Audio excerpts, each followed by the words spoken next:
It was 3 days later, and I had yet to physically travel back to the Sarissa control room to resume my duties as an on-site celebrity observer. The pause in any new activities at the distant Hemru scout probe had lasted longer than we had anticipated, as the efforts to funnel power to the depleted alien device had proven to be more difficult than expected. Luckily, my failure as an observer had mostly gone unremarked, as the delays in anything exciting had also drastically shrunk the size of the viewing audience. But I'd tried to keep up with the ongoing events in virtual. After the first 30-hour delay, we'd re-established the wormhole link and sent through a pair of charged energy storage units. Probe Ono had reported that its efforts to safely expose the alien device's power input systems were progressing and would soon reach completion. I'd been prepared to join Ukes and ride the suborbital back to the wormhole control room to resume being a silent commentator, but with the slow progress it was decided that there was no real need. Also, the active wormhole link was quickly shut down again for another day and a half to recharge our power reserves after sending through the 2 ESUs. The good news was that the ESUs survived the quarter-light-year trip. The AIs were pretty sure that they would, but none had been sent this far before. Apparently, they retained their link to the subspace energy pocket, no matter where they were sent. Another theory was that the subspace pocket went with them. No one was sure, and it was just another wormhole mystery to be solved.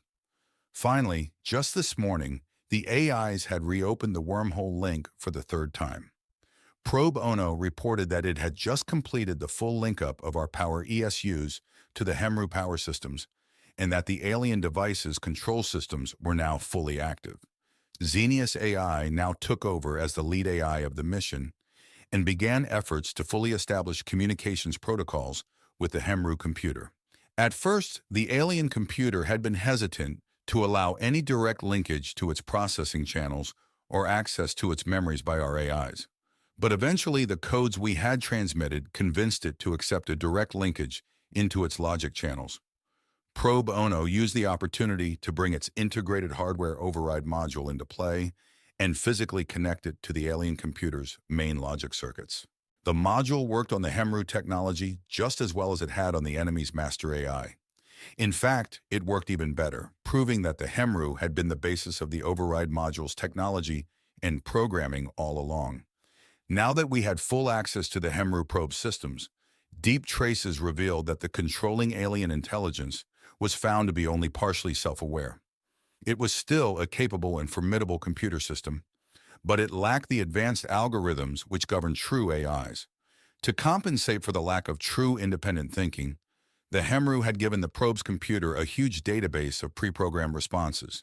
It was a logical and prudent precaution for the Hemru to construct their probe this way, as who knew where the probe would eventually end up. There was always the possibility that it would be intercepted and stripped down by some possible past or future foe. Now, with full access and with the threat of a self-destruct type memory wipe reduced, our AIs were planning to augment the linkage with the Hemru device using a high-bandwidth optical connection. They were in the process of establishing that physical data link using the wormhole machinery when I woke up this morning. The fact that so much recent progress had been made, despite my lack of attendance, combined with the lame excuse that it was a Sunday morning, had encouraged me to be a slug and again not travel to the wormhole site in person. Instead, I had slept in and continued to enjoy the familiar comfort of the asteroid's near-normal gravity habitat train. I didn't ignore the ongoing events completely, however. Like most of humanity, I spent a half hour in virtual monitoring the data linkage and the first reports of the AI's analysis. But I quickly grew bored of the slow, methodical process, and now, an hour later, I was back in the real world and sitting in one of the gravity train's 2 large outdoor parks. Joining me in the simulated outdoors was my new companion, Sova Diduch. Ux was not present as she had chosen to spend her remaining free time on Vesta with her old partner Rami. I didn't mind, as I'd be spending ample time with her soon when we met up on Phobos. She had indicated that she would be returning there as soon as possible because she was eager to get back to work on the main military wormhole facility to incorporate recent data she'd learned conducting the experiment here. As soon as Sarissa had the free capacity, or barring that, when the just activated Phobos wormhole generator was proven reliable enough, she would be poking herself back to Mars. I would be leaving at a slower pace as my needs were deemed less pressing. As I'd be going to Earth for a short vacation instead of Mars, there would be no queue jumping for me. As it was, I was first on the leisure list and planned to depart as soon as the power reserves allowed for my full party to transfer with me. Yes, I said party. My new entourage included Omu, of course, but now Sova was also joining us. With the hard work of getting the Sarissa prototype operational behind her, and with the remaining mission happening at a much slower pace, Sova planned to use her available leave time. She'd accepted my invitation to spend some of her vacation on my island, and followed that up by pleading with me to allow her to jump the transfer queue and travel with me when I returned there. After I agreed, she showed her appreciation by becoming my bed partner. I took her appreciation in stride, as her excitement over spending time at a tropical oceanside beach was contagious. Besides, it wasn't exactly like I was an old geezer a century and a half older than her and taking advantage of her. Well, I was, but my youthful shell wasn't exactly a burden that she had to suffer through. I did notice the difference in our years of experience, though, but I'd learned to hide the melancholy that caused. That same excitement had led us to travel to this park this morning. Sova had wanted to learn to scuba dive, and this park had a deep swimming pool available in which to learn the basics. The park actually had two water pools. One was a taller, 4-meter-deep rectangular tank that had a diving board. Sova was currently in this pool taking diving lessons from an aquatic mobile unit. Because of the need to fit this pool into the confined shape of the tubular gravity train habitat, its surface was on an artificial hill. I was sitting on a bench along the path leading down this hill, so I was not able to directly observe her training. I did follow along for a moment using my iris display, but I quickly grew bored of that, and instead began to people watch around the other areas of the park. The second pool was just beyond where I sat, and below me, near the bottom of the tube. It was a long, narrow lap pool with two demarked lanes for long-distance swimming. Omu had confirmed that its length was a full 50 meters, which matched the old Olympic pools from the pre-reset era. It was shallower than most Olympic pools, though at only 2 meters deep, and swimmers were advised to be conscious of that depth constraint during their starts and turns. Another feature of the lap pool was the fact that it had a detectable concave curvature along its long surface length due to the radius of the circular route the gravity train habitat ran. While Sova practiced swimming and diving in the deeper pool, I had planned to exercise my shell by swimming laps. Both lanes were currently occupied by teenage swimmers, which explained why I was sitting on the bench. Omu was kneeling next to the bench and was recharging from a power receptacle in its base. I opened the sealed top of an orange juice container and took a sip. It was actually pretty good. While I enjoyed the tart drink, I noticed that one of the teenage swimmers, a younger male, was really pushing himself hard and was easily outpacing the other. He also had a small crowd watching his progress and cheering him on. Their excitement made me smile. "What's going on with that?" I asked Omu before taking a second, longer drink. My android companion was much faster at scanning the local datanet and answered almost immediately. "The younger boy is performing a time-distance swim challenge. It appears that this is the last of the physical tests he needs to pass in order to complete his base maturity exams." Interesting. He looked younger than average, but that could be due to growing up in this artificial environment. He also did not appear to be overly tall, as many children who spent significant time in low-gravity environments were. I suspected that he was diligent about his shell's healthy growth and combined limited microgravity exposure with adequate exercise. "He looks to be on the young side to be passing the BMs," I commented. "The pending adult will turn 14 in 3 weeks. That was a year or two earlier than average, so not so young as to be rare." I suspected my guess that the boy's environment made him look younger was correct. I finally found the local events channel in my iris overlay. It was showing the progress of the boy's time swim. "It looks like he is going to pass the swimming challenge," I noted. "Yes, unless he falters in his final laps, he should finish with 26 seconds to spare. Note that this is his last challenge to complete the physical series.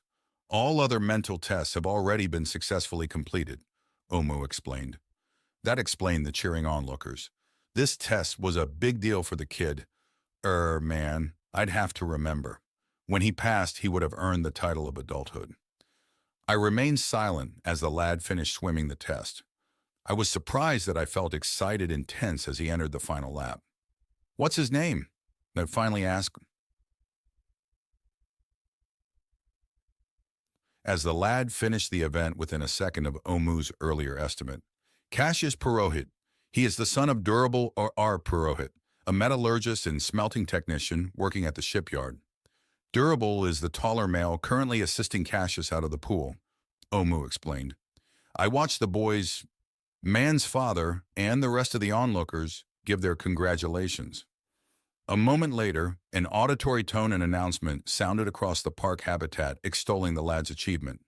I heard clapping and cheering coming from some of the more distant park visitors. As I watched the celebrating, I was struck by the thought that I was one of only a handful of active humans in the solar system who had never taken the base maturity exams. My second wife Yux hadn't either, nor had the original 9 sheltered humans been required to take the tests, or any of the direct clone copies of Hana Benicia. I suppose the Amazon preserve's entire tribal population hadn't taken them either, but they were a separate group, and living as primitives in the wild jungles would have its own clear adulthood rights and challenges to be met. I chuckled as another thought struck me. What if I took the test now and failed to pass on it? Maybe I could get Omu to be my adult sponsor if that happened. I noticed Omu watching me, curious about my giggling. "It's nothing, I was just fantasizing about taking the BMs and failing," I explained. "Yes, finding someone to sponsor you would indeed be a challenge," she responded without any delay. I caught the hint of amusement in her illuminated expression before she went on.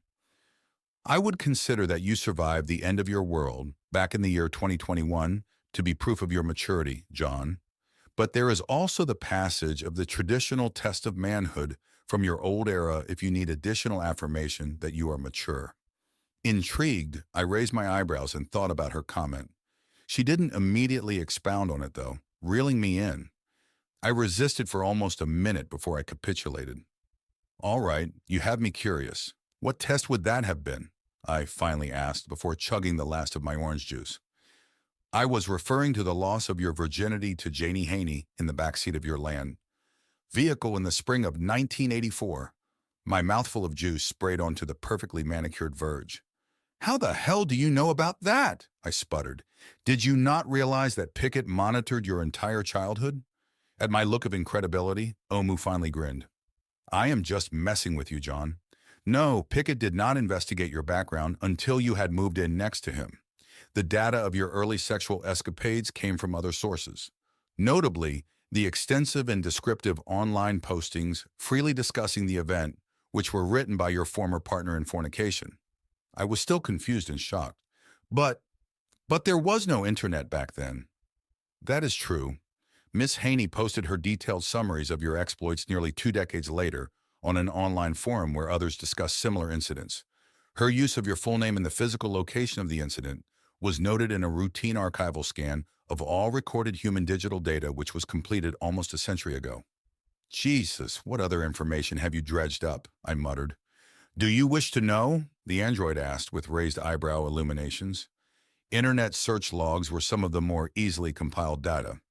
"Not really." "Well, be boring then. At least you should be reassured to learn that Miss Haney fondly remembered your brief interludes." My blush was an indication that Omu had scored again. In my defense, 3 short events in rapid succession still got the job done. I did smile as I remembered that night back when I'd been a teen. I doubted today's kids bothered to screw in cars. Hell, they could screw whenever they wanted in school, so finding a hideaway was simply not needed. Oh well, I bet it lacked the zest of a warm car on a cold night. The celebratory group around Cassius was breaking up. His father had already left with 2 other older persons.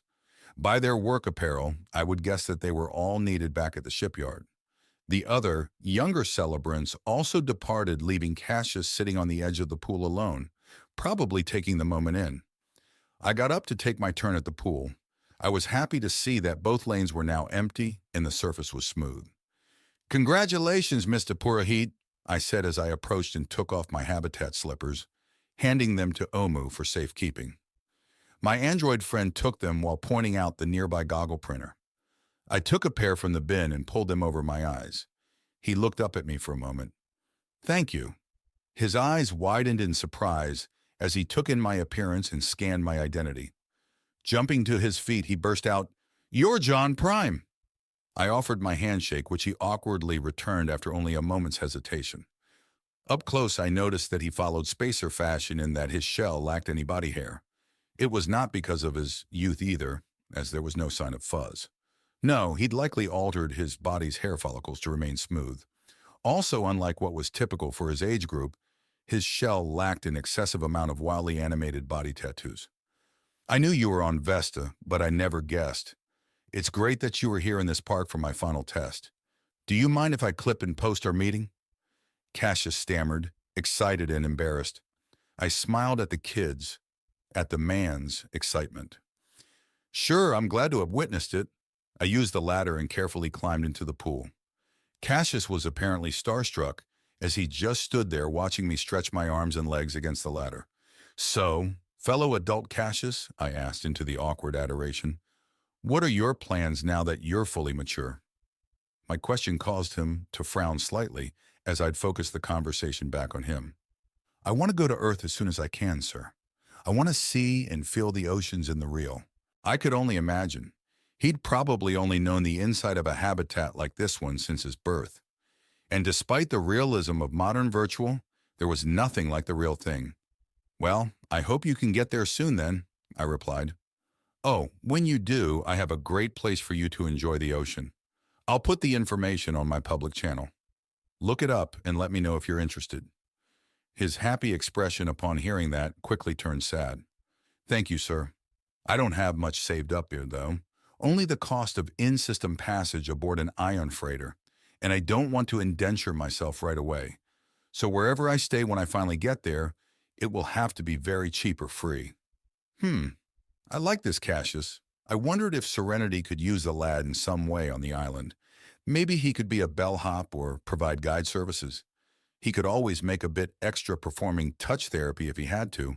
Some paid extra for the truly naive and inexperienced. Tell you what, I'm going to have my great-granddaughter, Serenity, contact you. She might be able to give you a few options that are within your budget. Omu, can you contact Serenity and get her in touch with Mr. Purohit here? With the young man now diverted and in conversation with Omu, I began to swim my laps. An interesting feature of the narrow lap pool was the clear portholes in the bottom of the swimming lanes. These looked down into the lowest level of the tubular gravity train, the subway shuttle bays. I discovered this when I'd been startled by the sudden, silent passage of one of the habitat's transfer subway shuttles passing by just a meter below. I'd managed only 2 laps after my subway shuttle car jump scare. Before a breaking news alert pulled me out of my zone, I turned partial control of my swimming over to my augment and read the news bulletin now showing on my Iris submenu. Something important had happened out at the Hemru probe site. I instructed my augment to take over full control of my shell and looked for a full virtual channel to join to follow the events. I noted in my friends and acquaintances list that Ooks was in a virtual newsroom, so I joined her there. The lap pool I was swimming in faded away, and I found myself standing in the entry of a small coffee shop. I looked beside me and noted that Omu was not materialized with me. She sometimes did that when I met with Uksa, giving us the illusion of intimacy. I moved to join my longtime friend at the table where she was seated, sipping coffee and studying the news displays. The information section of the virtual space was a small stage arrayed in front of the cluster of tables.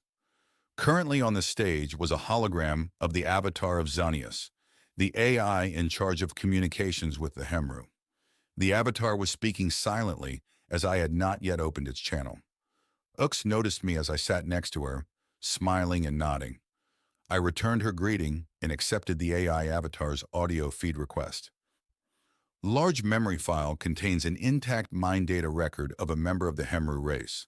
Once the file was isolated and scanned intact, a bridged, high-bandwidth optical data link utilizing 2 additional wormholes was created to directly download the Hemru mind data file into the Simulated Reality Project's main processor complex. Dionys AI has verified the integrity of the received data, and Administrator Kayla Uxe Abrams reports that an active Hemru template will be brought online within 2 days.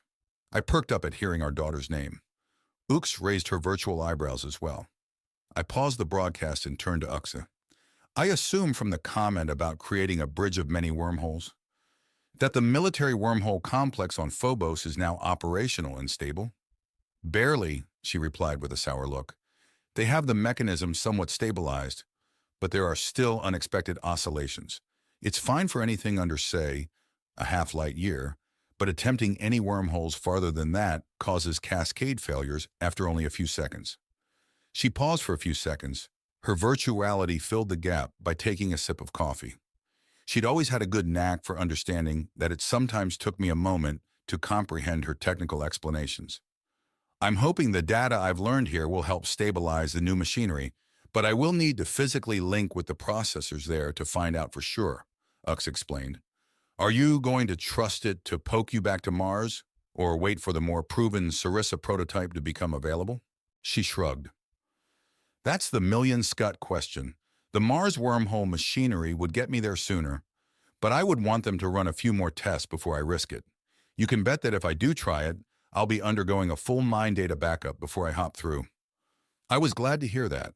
I was also glad that my trip back to Earth would be by Vesta's more proven Sarissa prototype machine. The new machine back on Phobos used new methods which were intended to allow it to place wormhole apertures almost 2 orders of magnitude further away than any so far. It was having teething pains getting it to properly work. When you get back to Earth, you'll have to go meet the Hemru, Ux said with a grin.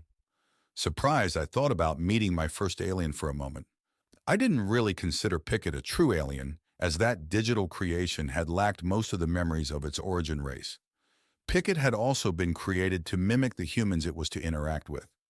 The Hemru we just downloaded would have not been created with humanity in mind, although now that I thought of it, they would have known that their probe might have been intercepted as it passed the Earth. Possibly the Hemru would have knowledge and instructions for just that occurrence. I guess I will, I said as I recovered. Is it weird that I am more nervous about meeting a Hemru than I was about meeting the construct of the assemblage? I think that's understandable, Ux said. The Hemru are more of a mystery, and we already owe them a huge obligation for their assistance in our fight against the assemblage. Also, the assemblage being our mortal enemies, it's easy to ground our interactions with them in hatred. How we deal with the Hemru will be more complex. We chatted for a few minutes longer, and then unpaused Xenius's news report. The AI discussed additional items we learned from the Hemru probe, but nothing rose to the level of finding the intact Hemru mine data record. On a side note from the probe's navigation records, we did learn the precise location of the Hemru homeworld. The Hemru probe had originated from a star system known as HD 60803 in our old star catalogs.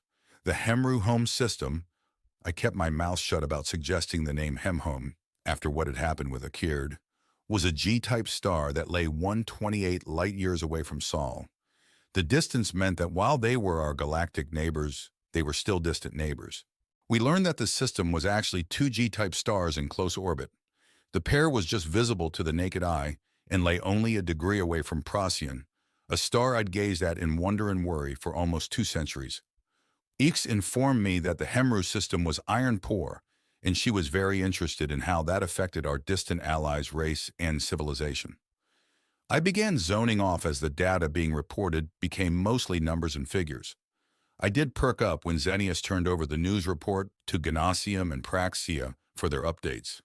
Gymnasium, the AI in charge of developing space travel, reported that the expedition to the departing Hemru probe was being extended. Over the next few months, the Sarissa prototype would be used periodically to open wormholes to the probe's location in order for additional shipbreaker disassembly robots to be sent through. Apparently, there were advanced and unknown Hemru propulsion technologies on board the probe. For security, the controlling computer had not been fully programmed with the physics and details behind the hardware, and we needed to retrieve the actual drive units for study back here on Vesta. Pro Bono had already discovered and disarmed the fail-safe scuttling charges left on the drive units.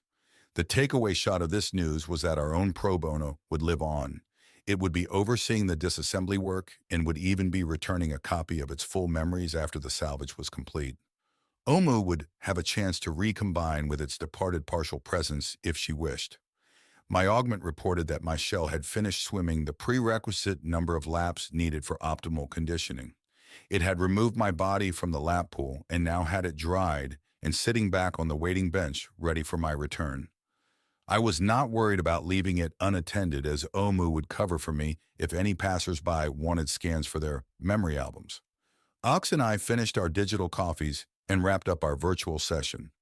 Before we returned to the real world, she reconfirmed with me her travel plans. If the final safety checks on the new Phobos wormhole hardware passed muster, she would be poking herself back to Mars orbit tomorrow. I told her I would join her there soon enough, and before we departed, I gave her a virtual hug, as I did not expect to see her physically before she left Vesta. When I returned to my shell, which had waited back in the Real environment of the park, I found Sova sitting on the bench beside me. I noticed from her lax expression that she had gone off into her own virtuality. I took a moment to indulge in a bit of voyeurism to take in her nude shell and its unique beauty. While I did not exactly have a kink for tall women, Sova's low-gravity altered body did perk my interest.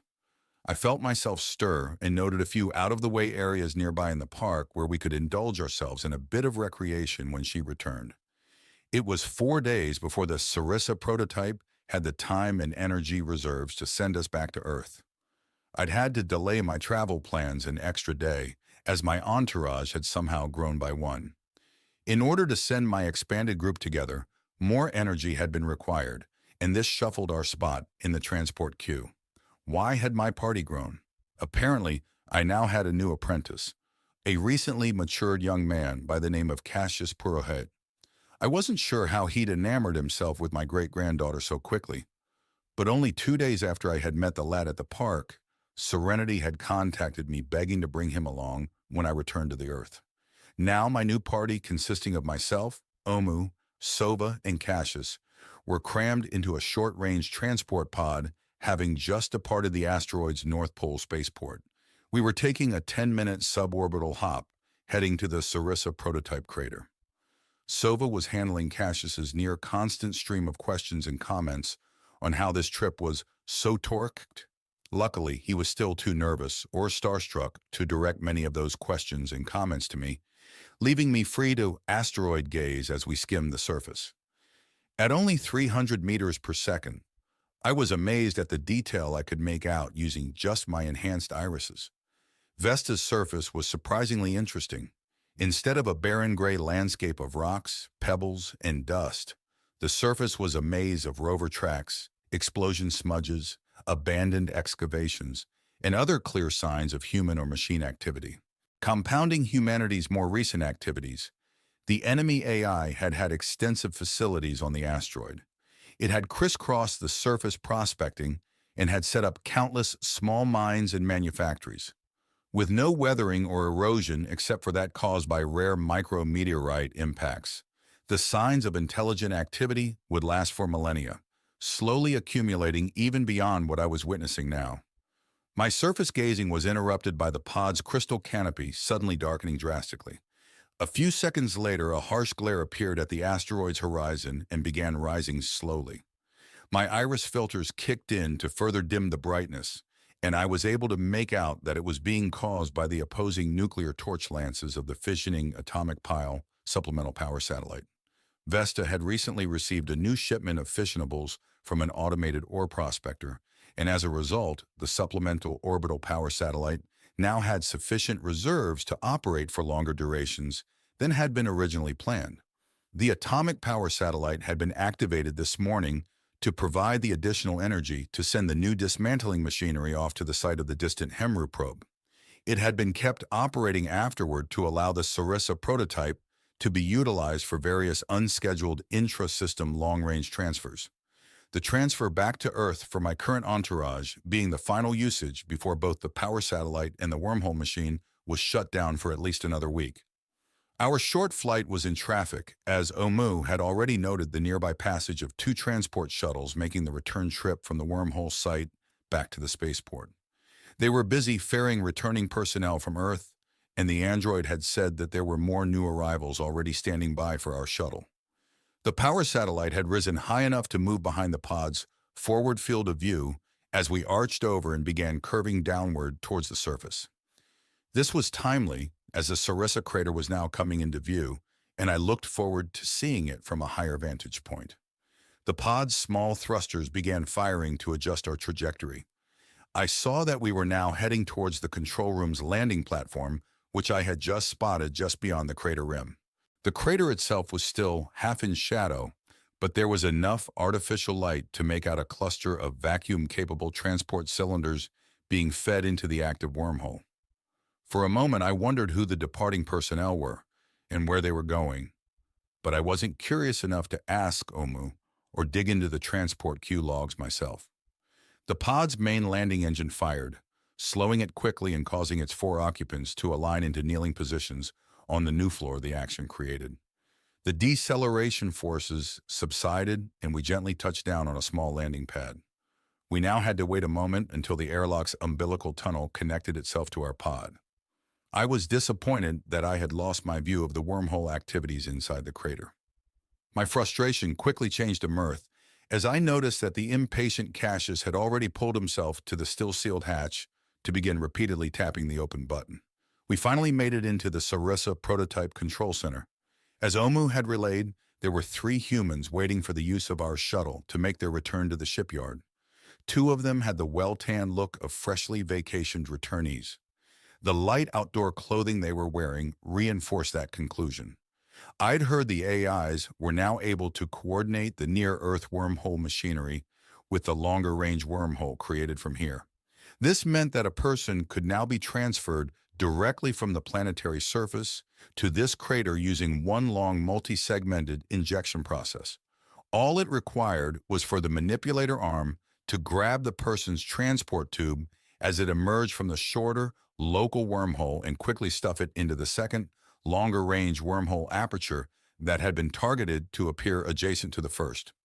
When the scheme had been first explained to me, I had visions of the old telephone exchange switchboard operators who spent their shifts shuffling plugs and cables. My entourage would be using this new method also. We'd be sent from here on Vesta and arrive at one of the Earth-based planetary wormhole facilities. There, we would be shunted directly into a local wormhole, which would deposit us directly onto my island. The transfer would involve a bit of jostling, while the manipulator arm caught and repositioned us. This was because, due to the different vectors and spatial alignments of each wormhole, there could never be a true alignment. At least, not with our current technology. Ux had been working on a fix, but was still in the early conceptualization and theory stage. Sova greeted the pair of returning vacationers as if they were old friends. I was happy to be left in the background as they went off to visit. The third human waiting in the control room was clearly a spacer, as she wore a compact pressure garment. She also had her visor down, which meant that she was likely in some form of virtual. My guess was that she had been transported here from some other space habitat or possibly a vessel in transit. The spacer's augment mechanically maneuvered her shell into the open airlock, leading towards the shuttle pod. I wondered for a moment what was so intriguing that kept her in virtual, but then I realized that if my guess that she had come from a ship in transport was correct, she had likely gone without access to full virtual for quite some time. She was probably enjoying the new open bandwidth to touch base with distant family or friends. With the spacer now boarded and ready to depart, I expected the other 2 humans to join her on the shuttle. Instead, the remaining pair were still casually chatting with Sova, as if there was no hurry. Sova was now gesturing to young Cassius. He must have known them previously, as they enthusiastically congratulated him on his recent ascent to adulthood. I checked my display of the transport queue schedule and saw that we still had 15 minutes until our window, so Sova did have the time. Still, it was rude for the others to make the spacer wait. Omu must have noticed my fidgeting as she leaned over and whispered, "The shuttle pod is holding for a 4th human passenger who is due to arrive via wormhole at any moment." Ah, that explained it. I nodded at the android's explanation and noticed that she was looking at me with an almost apprehensive facial illumination. "What's up, Omu? You look like you're worried about something," I asked. Before she responded, new activity out in the wormhole crater caught my attention. I moved closer to the large viewing window and saw the entire apparatus slewing around to align with a new vector. I felt the vibration through the window handholds that meant the high-power energy relays had cycled. The faintly glowing wormhole aperture appeared in the center of the machine's toroidal coils, and the momentum compensators began injecting energy into the void, matching the spatial momentum of whatever was about to come through. I observed that the compensation energy being injected appeared to be far more than was typically used to align the wormhole with the faster orbits of Earth or Mars. Wherever the wormhole terminus was being targeted, that location was traveling through space very, very quickly. I guessed it was another spacecraft in flight. Was it a high-speed torch, or maybe an outer planet cargo transport? I checked the queue, but there were no details. I also noted that the compensation energies were still vastly less than that which had been used to align the wormhole with the Hemru probe's 8% of light speed. 4 seconds later, an object emerged, drifting slowly out of the wormhole. The manipulator arm in the crater quickly moved in to grab the human-sized figure. Once it had slowed enough, I was able to see that while it appeared to be a human in some sort of spacesuit, it lacked human-shaped legs. Below its torso, where human legs would normally be, were a pair of mechanical grappling arms. The arms resembled the metallic tentacle-like manipulators used on a mobile unit. Each end of the manipulators held an assortment of graspers, energy emitters, and other fixtures. Centered between the leg arms, and where the figure's ass should have been, was a 20-centimeter diameter bulbous shape which had visible thruster orifices. A burst of gas vented from one of the thrusters just as the crater's manipulator arm released the figure, sending it jetting towards the second airlock, which opened directly into the command center. This strange-looking arrival was apparently the fourth human Omu had said the shuttle was waiting on. Before I could ask her about this cyborg fellow, another object emerged from the still active wormhole aperture. This time I had to blink as the new object looked almost identical to Omu. I gaped open-mouthed as I watched a near clone of my android fly out of the wormhole and grab onto the approaching manipulator, bringing itself to a stop. It then quickly kicked off from the slowly moving arm and rebounded directly towards the same airlock opening the cyborg human was just now entering. As it approached the command center, I was able to see that there were differences in this new android over my longtime friend. The first thing I noticed was that the new android was not as voluptuous. Omu's appearance had been altered to be more buxom when she had augmented herself nearly a decade ago with additional computing gel processors. This new android resembled Omu's more slender old body shape. Another difference was that the new android had a small backpack of sorts. This must have been for maneuvering in space, as I saw it jet puffs of gas a few times, correcting its trajectory as it flew towards the airlock. As the android reached the entry, it brought itself to a stop by grabbing the grips around the open hatch. Before it disappeared inside, I caught it looking directly towards the window from which I was observing. Our eyes met, and a peculiar grin appeared on its illuminated face. Then, with a quick wink, it pulled itself inside the airlock. Sova, Cassius, and their 2 new friends paused their chat and went to the cycling airlock to meet the new arrivals. Omu grabbed my hand to pull me towards the group also. She looked back at me, still with the almost concerned look on her face. She changed it to an almost smile and spoke directly into my implants for privacy. John, I did not want to reveal this to you until the last minute, as I know the subject is unsettling for you, but as the pending meeting is now unavoidable, you should be aware that the human in the airlock is Ch.10. I stiffened in surprise. Ch.10. Now there was someone whom I'd not thought about for a long, long time. In fact, I'd not heard any news of him in over a century. I felt the uneasiness Omu had predicted, the same uneasiness that explained why I'd avoided looking Ch.10 up for the past century. And the AIs knew better than to report on his activities unless I directly asked them for updates. I'd never asked. I was unable to keep the frown off my face as I thought about the man. Ch.10 was not his original name, of course. No, it was the new name he'd chosen for himself nearly 2 centuries ago. He'd settled on it shortly after I defeated the Master AI and set free all the template colony humans which had lived under the enemy's control. That group had been made up of predominantly clones of the original 9 sheltered humans, 46 clones of each human to be precise. Jonathan had not been a clone, however. He'd been one of the original 9. The inner airlock opened and the human cyborg Jonathan and his android pulled themselves into the command center. Now close and in the decent light of the control room, I was able to see that his space mobility suit had seen better days. It looked like there were repairs on his patches. There was also a grinding noise coming from one of the mechanical legs. Jonathan's leg arms gripped the floor and held him steady in front of Soba and her friends.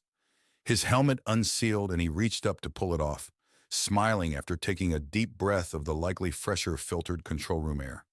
He looked older than I'd remembered, probably well into his 5th decade. His face was not smooth like a normal spacer's either. No, he had a decent 3-day growth of whiskers, which he rubbed with his still-gloved hand. I remained silent as he took in all of his onlookers. He blinked and looked awkward and nervous, more nervous than even I felt. He finally met my gaze and nodded once. I just looked back at him and nodded once in return. His face was a face from my memories. It was a face that was also a somewhat painful reminder that in front of me stood the original John Abrams, the man I'd been copied from.